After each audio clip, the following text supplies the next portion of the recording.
also with asphalt, you never have 1, 2, 3 right at the beginning. It's always 1, 2.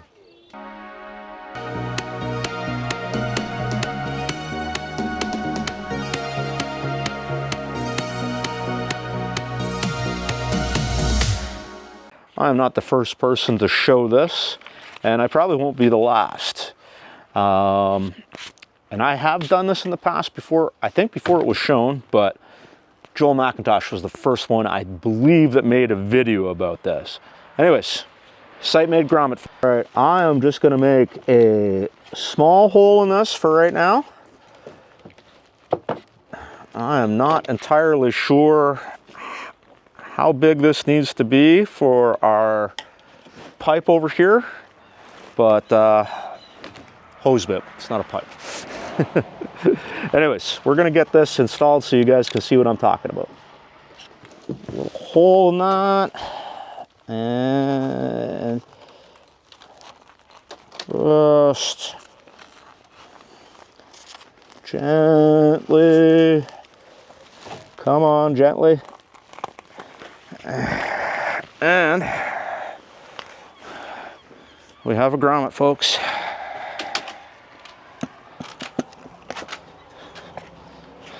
All right, put a few nails back in, and we are ready for siding.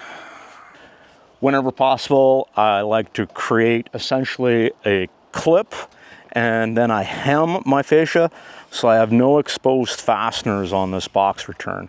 There are situations where it just doesn't work out perfectly in renovations, but whenever possible on new construction, if we have a traditional box return, I like to do it without any exposed fasteners. There is more than one way to find a gable angle, and this is just 3 examples.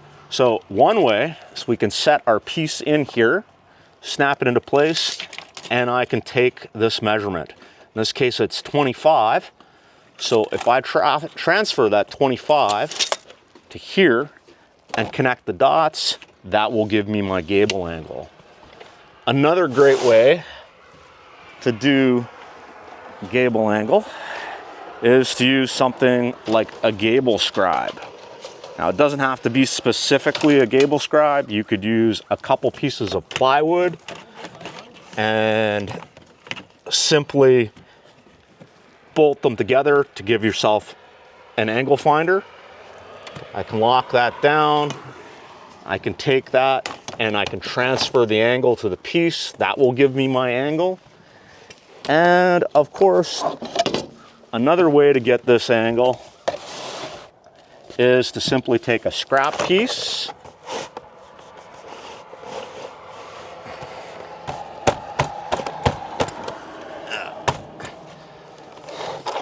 draw my line.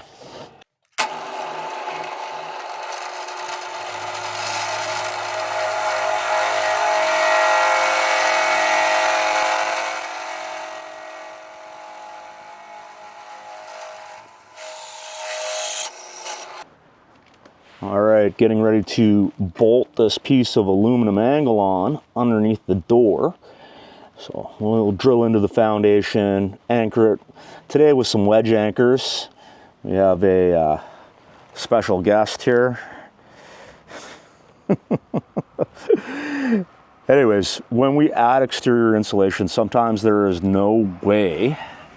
So we added 2 inches of exterior insulation. There's no way to get around the door being built out unless we do an inset door. And that ends up putting the threshold of the door quite far out. So we have to support it. This is a quick, easy, durable way for us to do that.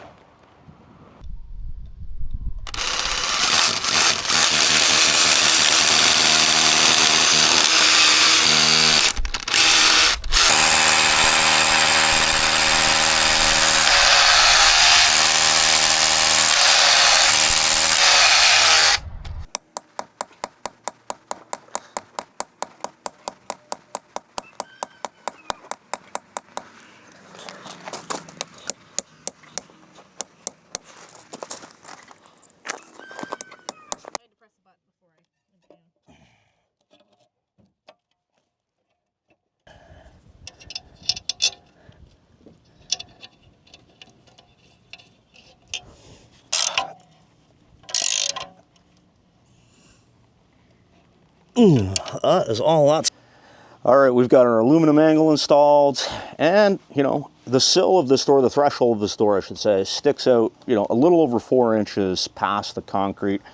So by the time we get our piece of PVC trim in here, that threshold is going to be fully supported. You're not going to have to worry about it flexing with people going in and out of the door.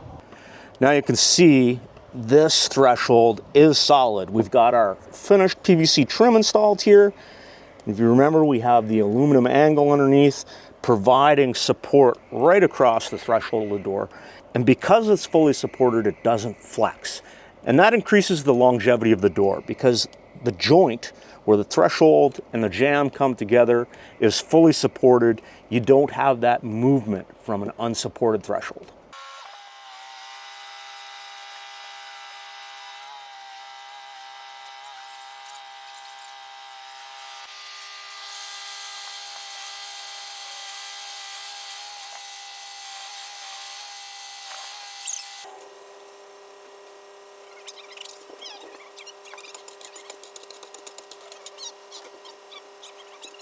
You in, Jerm? Yep. Wow. I like it.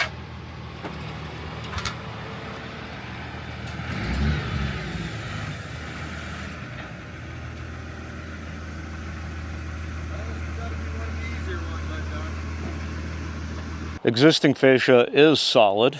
It obviously would need a lot of paint, and clients have chosen to cap this in aluminum. We're going to put the aluminum eaves trough back on, so there's no issues there. But I do have to clean a little bit of the paint and gutter seal that's left on the old drip edge, just so I can slip that fascia back up in there. Anyways, last piece of fascia, so I'm going to try and get this on.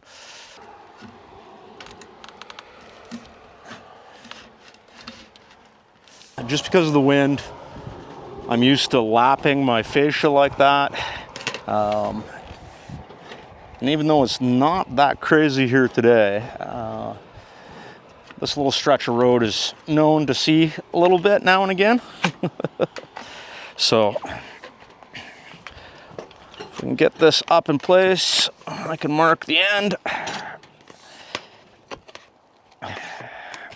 All right, scribing this to fit.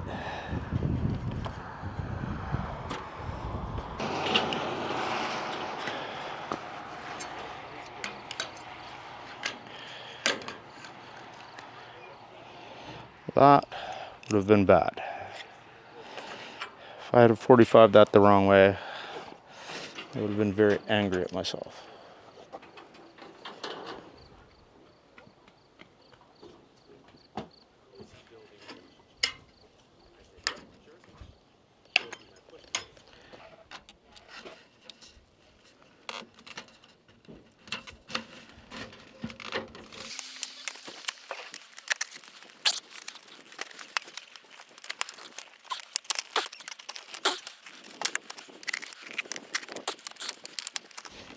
Ah, finally.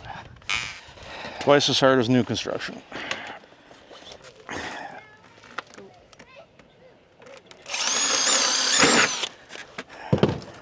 Like to pre-drill. And we typically use a screw to force our fascia up.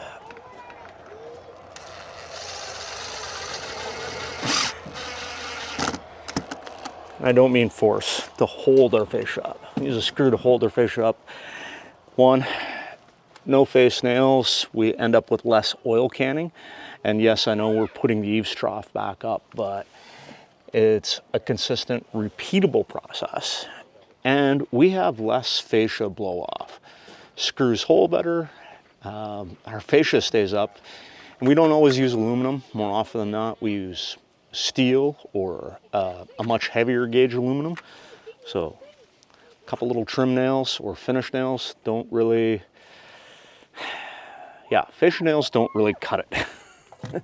Especially with the wind and the temperature change we see. I see them pop out, come loose all the time. Screws, put them in. 15, 20 years later, they are still there. All right, we're getting close.